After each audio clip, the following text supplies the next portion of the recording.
विद्यार्थी मित्रमैत्रिणींनो, बीकॉम भाग 1 सेमिस्टर 1 ह्या पदवी अभ्यासक्रमाच्या सुरुवातीच्या टप्प्यात मी डॉक्टर नागलक्ष्मी तिरमणवार तुम्हा सर्वांचे शिप्रम गिलाणी महाविद्यालय घाटंजी च्या ह्या ऑनलाईन वर्गात स्वागत करते आहे. आपला विषय प्रिन्सिपल्स ऑफ बिझनेस ऑर्गनायझेशन म्हणजे व्यवसाय संघटनेची मूलतत्वे हा विषय 5 घटकामध्ये विभागलेला आहे. प्रत्येक घटकाला समान महत्त्व आहे, समान गुण आहेत. आपल्याला सध्या कोविड-19च्या पार्श्वभूमीवर प्रत्यक्ष वर्ग सुरू करण्यापूर्वी ऑनलाईन पद्धतीने विषयाची ओळख करून घ्यायची आहे आणि काही अभ्यासक्रम देखील पूर्ण करावायचा आहे. विद्यार्थी मित्रमैत्रिणींनो, गुगल क्लासरूममध्ये आधीच सिलेबस आणि PPTच्या माध्यमातून पहिल्या युनिटची ओळख आपण करून घेतली आहे. व्हॉट्सअपवरही ते शेअर केलेलं आहे. आज व्हिडिओच्या माध्यमातून मी तुमच्याशी प्रत्यक्ष संपर्क साधत आहे. पहिल्या युनिटमध्ये वाणिज्य आणि उद्योग हा पहिला उपघटक देखील आहे. खरं म्हणजे उद्योग आणि वाणिज्य हे व्यवसायाचे 2 प्रमुख घटक आहेत, 2 भाग आहेत. व्यवसाय म्हणजे संपत्ती निर्माण करण्यासाठी किंवा वस्तू आणि सेवांच्या खरेदी विक्रीद्वारे संपत्ती संपादन करण्यासाठी केले जाणारे मानवी क्रिया, मानवी प्रयत्न होत. ह्या प्राध्यापक HL हॅने यांच्या व्याख्येनुसार व्यवसायामध्ये संपत्ती निर्माण करण्याचे कार्य म्हणजेच उद्योग आणि वस्तू आणि सेवांच्या खरेदी विक्रीद्वारे संपत्ती कमविण्याचे, संपादन करण्याचे, प्राप्त करण्याचे कार्य म्हणजेच वाणिज्याचाही समावेश होतो. आता उद्योग म्हणजे नेमके काय? तर उद्योग म्हणजे असे व्यावसायिक कार्य, अशी व्यावसायिक संस्था जे उत्पादन किंवा निर्मितीचे कार्य करीत असते. ह्यामध्ये निसर्गाच्या मदतीने वस्तूंचे उत्पादन करणे, कच्च्या मालावर प्रक्रिया करून पक्का माल तयार करणे, तसेच मानवी गरजांच्या पूर्ततेसाठी वस्तूंना वापरण्यायोग्य बनविणे, ह्या सर्व गोष्टींचा समावेश होतो. उद्योगांचे विविध प्रकार आहेत. आपण उद्योगांचे वर्गीकरण प्रमुख 5 प्रकारात करू शकतो. पहिला प्रकार म्हणजे प्राथमिक उद्योग. प्राथमिक उद्योगात निसर्गावर अवलंबून असणाऱ्या उद्योगांचा समावेश होतो. प्राथमिक उद्योगापैकी प्रमुख जो व्यवसाय आहे, उद्योग आहे, तो म्हणजे शेतीचा, कृषीचा, ॲग्रिकल्चर. प्रायमरी इंडस्ट्री म्हणजेच ॲग्रिकल्चर अँड अलाइड ऑक्युपेशन्स, शेती आणि अनुषंगिक असे जे सर्व उद्योग आहेत त्या सर्वांचा समावेश प्राथमिक उद्योगामध्ये होतो. त्यामध्ये दुग्ध व्यवसाय आहे, पशुपालन, दुग्ध व्यवसाय, त्याचप्रमाणे जंगलातून विविध प्रकारच्या वस्तू संपादन करण्याचाही त्याच्यामध्ये समावेश होतो. शेतकरी कृषी आदानांचा वापर करून भूमीच्या सुपीकतेचा वापर करून हवा, पाणी, जमीन ह्या निसर्गाशी संबंधित घटकांचा वापर करून पिकांचे उत्पादन घेत असतो. म्हणजे हे उद्योग निसर्गावर आधारित असे उद्योग आहेत. आणि भारताच्या दृष्टीने विचार केल्यास प्राथमिक उद्योग हा रोजगाराच्या दृष्टीने खूप महत्त्वाचा असा उद्योग आहे. भारतीय लोकसंख्येचा खूप मोठा भाग हा प्राथमिक उद्योगावर अवलंबून आहे. तर आपण उद्योगाचा पहिला प्रकार पाहिले आहे, तो म्हणजे प्राथमिक उद्योग, प्रायमरी इंडस्ट्री. विद्यार्थी मित्रमैत्रिणींनो, उद्योगाचा दुसरा प्रकार म्हणजे उत्पत्ती उद्योग किंवा जनुकीय उद्योग, ज्याला इंग्रजीत जेनेटिक इंडस्ट्री असे म्हटले जाते.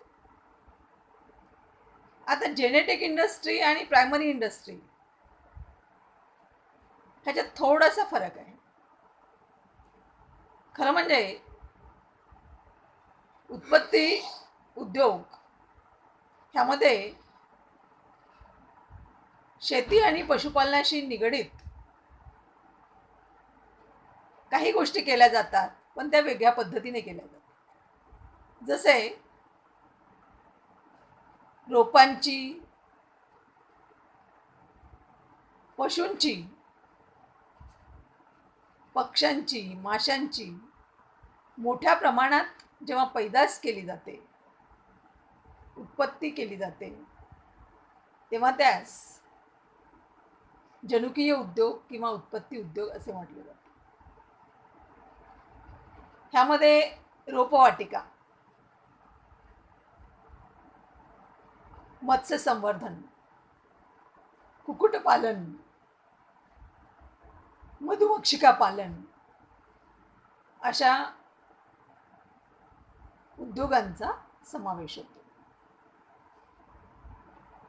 ह्या ठिकाणी मोठ्या प्रमाणावर पैदास करणे आणि जनुकीय गुणधर्मांचा उपयोग करणे हे अंतर्भूत आहे. उद्योगाचा पुढील प्रकार म्हणजे खनन उद्योग किंवा निस्सारक उद्योग, एक्स्ट्रॅक्टिंग इंडस्ट्री. ह्यामध्ये सर्व प्रकारच्या खाणकामाचा समावेश होतो. भूगर्भातून खनिजे काढणे,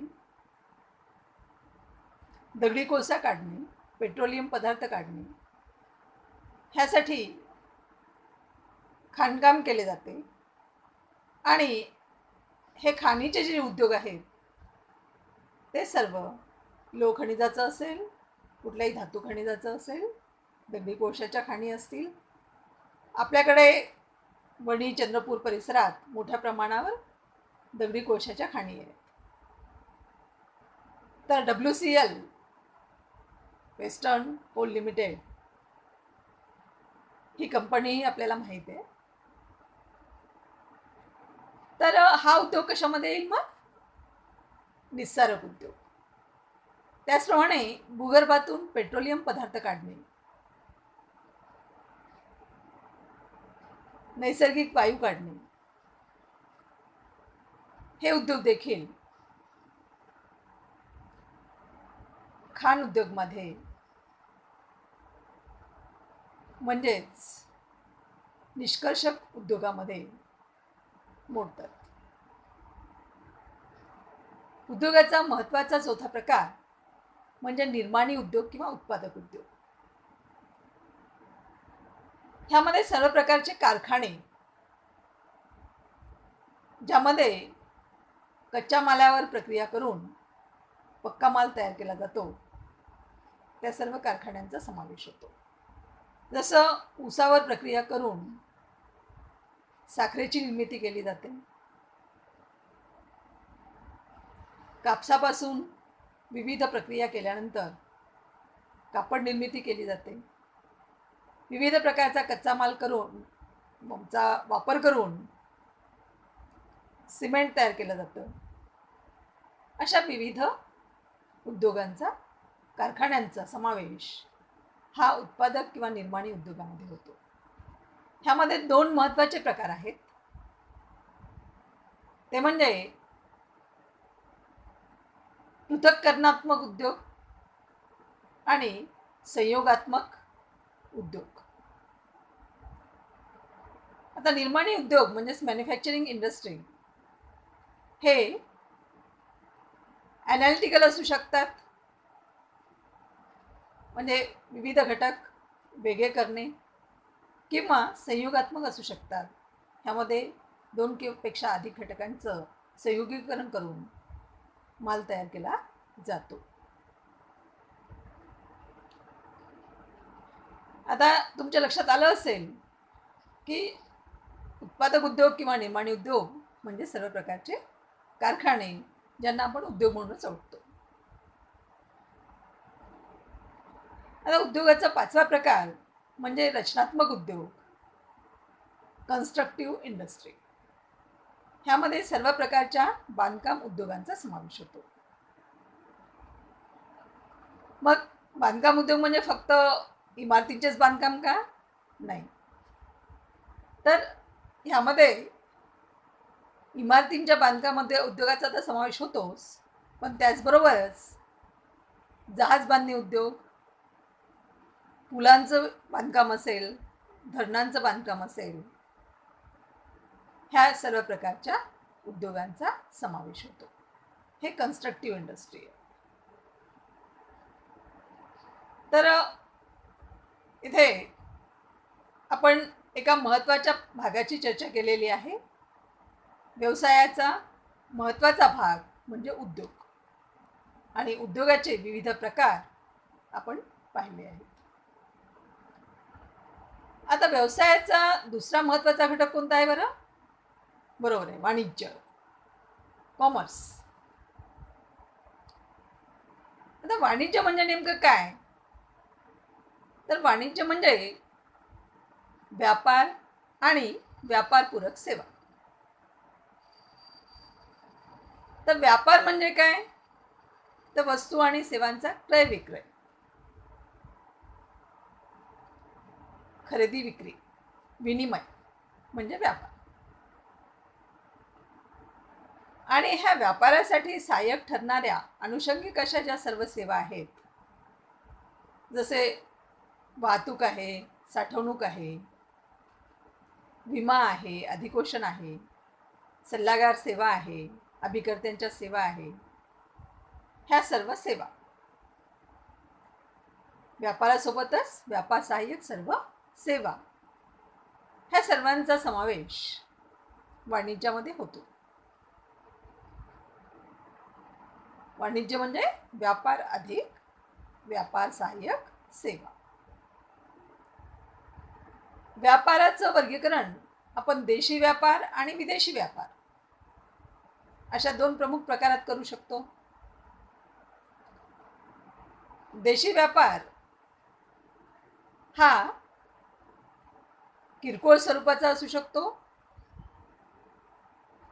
आणि ठोक स्वरूपाचा म्हणजेच घाऊक व्यापार असू शकतो. म्हणजेच देशी व्यापाराचे 2 मुख्य प्रकार कोणते झाले मग? किरकोळ व्यापार, रिटेल ट्रेड, आणि घाऊक व्यापार म्हणजे होलसेल ट्रेड.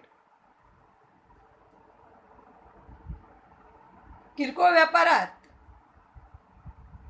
विक्रेता हा प्रत्यक्ष उपभोक्त्याला, अंतिम उपभोक्त्याला म्हणजे ग्राहकाला वस्तू आणि सेवांची किरकोळ प्रमाणात, चिल्लर प्रमाणात, कमी प्रमाणात विक्री करीत असतो. तर घाऊक व्यापारात एक व्यावसायिक दुसऱ्या व्यावसायिकाला, म्हणजे उत्पादक विक्रेत्याला किंवा घाऊक व्यापारी किरकोळ व्यापाऱ्याला मोठ्या प्रमाणात, ठोक प्रमाणात वस्तू विकत असतो. घाऊक व्यापारात गुंतवणूक जास्त असते. घाऊक व्यापारी हा उत्पादकांना आणि किरकोळ व्यापाऱ्यांना विविध सेवाही पुरवत असतो. किरकोळ व्यापारी हा उत्पादक आणि ग्राहक यांच्यामधला शेवटचा दुवा असतो. तर घाऊक व्यापारी हा उत्पादक आणि किरकोळ व्यापारी यांच्यामधला दुवा असतो.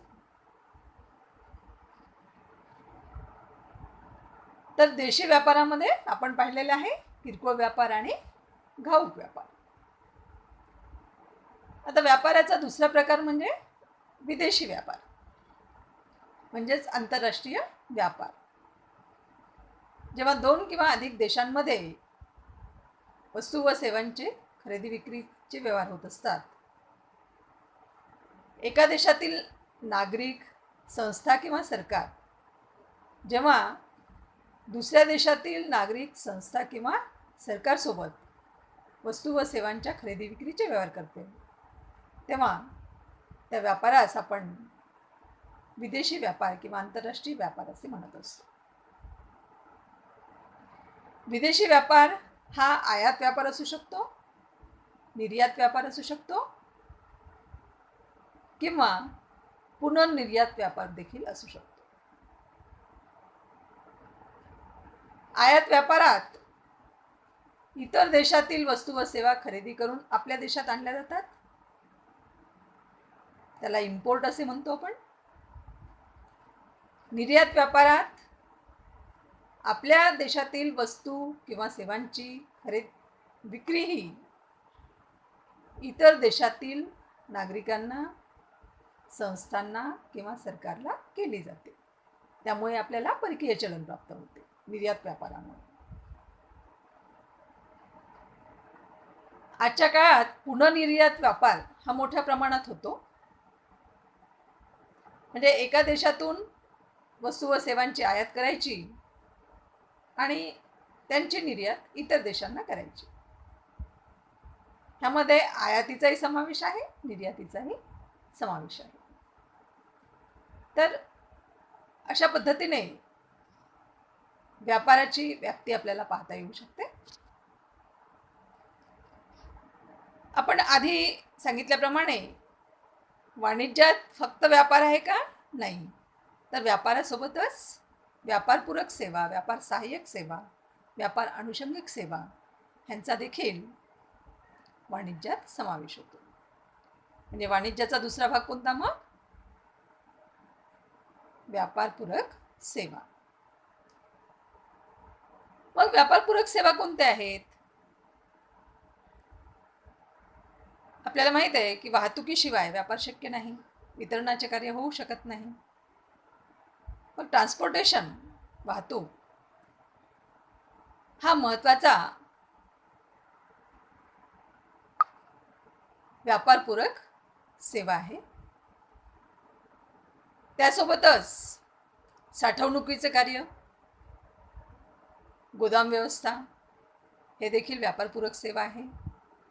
वाहतुकीमुळे स्थान उपयोगिता निर्माण होते, तर साठवणुकीमुळे समय उपयोगिता किंवा काल उपयोगिता निर्माण होते. आधुनिक काळात जोखमीपासून संरक्षणाच्या दृष्टीने विमा सेवेला खूप महत्त्व आलेले आहे.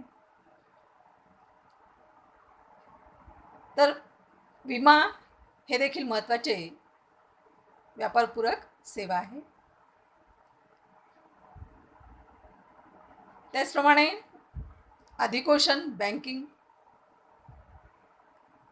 ठेवी स्वीकारणे आणि कर्जे देणे हे बँकेचे महत्त्वाचे कार्य आहे.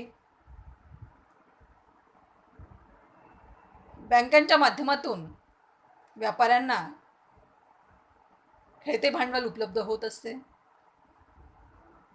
अल्पमुदतीचे, मध्यम मुदतीचे, दीर्घ मुदतीचे कर्ज मिळत असते. त्याचप्रमाणे व्यापाऱ्यांना ठेवी ठेवता येणं शक्य होते. आज निश्चलनीकरणामुळे डिमॉनिटायझेशन, कॅशलेस व्यवहारांना जास्त महत्त्व आलेलं आहे. रोखविरहित व्यवहारांना अधिक महत्त्व आलेलं आहे. त्यामुळे बँकांची भूमिका मोठ्या प्रमाणावर महत्त्वाची ठरत आहे. बँकिंग सेवेला अधिक महत्त्व आलेलं आहे. आपण NEFT, RTGS, debit card, credit card आजच्या काळात ते स्मार्ट कार्डच्या स्वरूपात आहेत. ह्या सुविधांचा मोठ्या प्रमाणात वापर करतो आणि ह्यामध्ये मध्यस्थ म्हणून बँकाच आपल्या मदतीला येत असतात.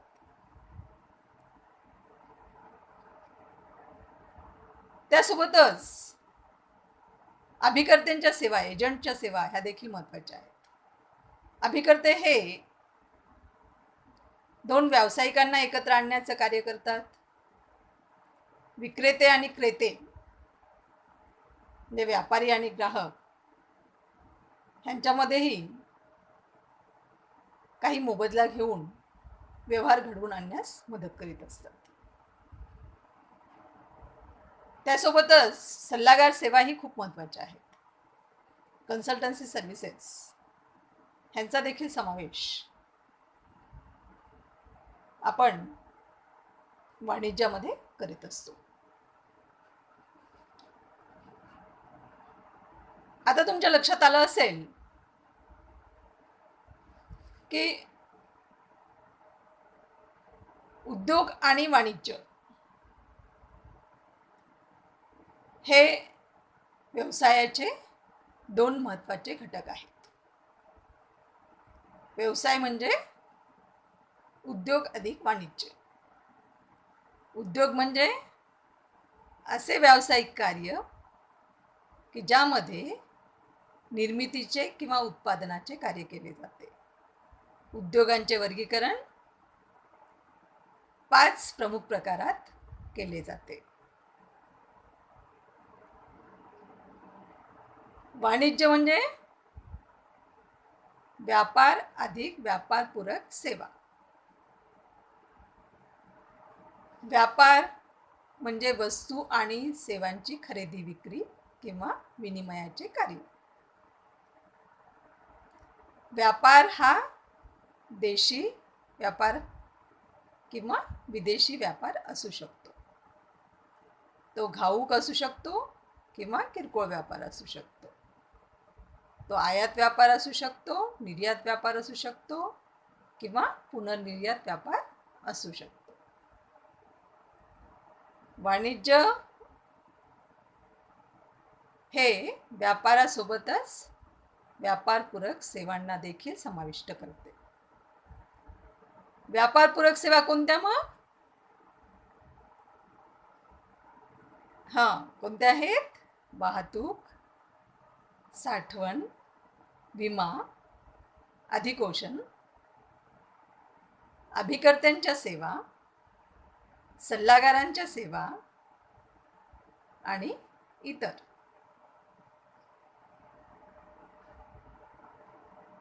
तर व्यवसायाचा अर्थ आपण पाहिलेला आहे. व्यवसायाची व्याप्ती पाहिलेली आहे. उद्योगाचा अर्थ आणि व्याप्ती, त्यासोबतच वाणिज्याचा अर्थ आणि व्याप्ती ह्याची चर्चा